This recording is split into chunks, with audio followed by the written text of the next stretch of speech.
Rizal once said, ang kabataan ang pag-asa ng bayan. But how can we be the hope of the future if we're constantly questioned for speaking up? Crown or no crown, I will use my platform as a beauty queen and as a campus journalist to engage, empower, and educate the youth in protecting the planet, leading with purpose, and creating a better economy. Because when we, Samarnons, found our voice, we did not just become the spark for today, we become the spark for tomorrow. MUTYA Han Santa Margarita! Move that body. Move that body. Move that body. Move that body. Move that body. Move that body.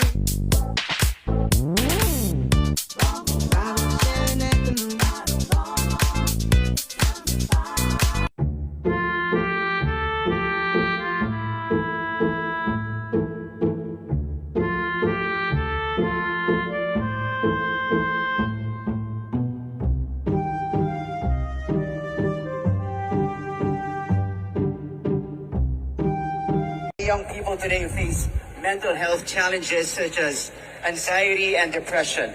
As a young woman in today's world, how do you think we can break the stigma around mental health among youth? I think what we can do is to create a conversation, but when it is normalized. Mental health is a hard problem and it faces a lot of people, and I feel like we need to normalize it and use it in our everyday conversation, because if we do so, I believe we can make not just a safe environment but also a safe world. Thank you. Thank you, MUTYA Han Santa Margarita. That's right. Talking about it, raising awareness.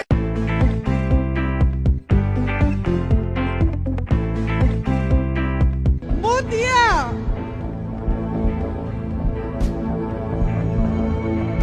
Han Santa Margarita!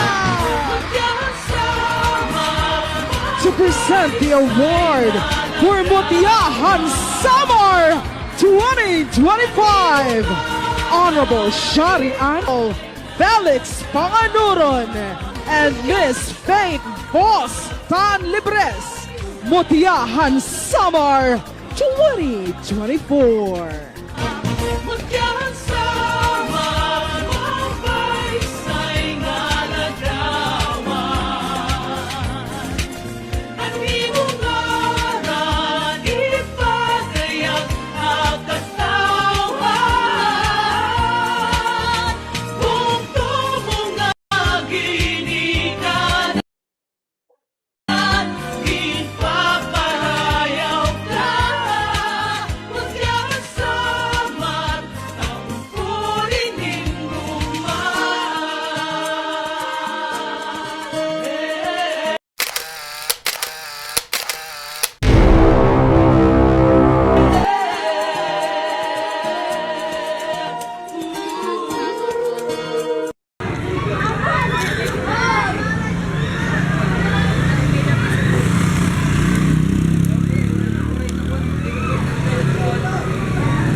Kabataan, nagbigay namin, bukas na namin niya.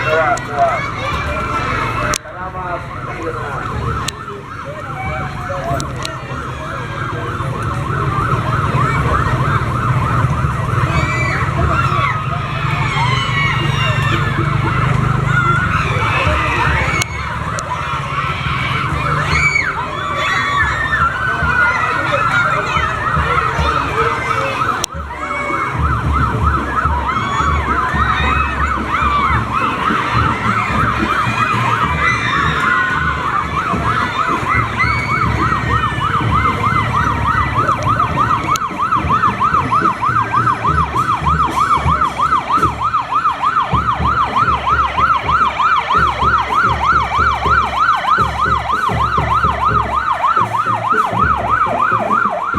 Wow!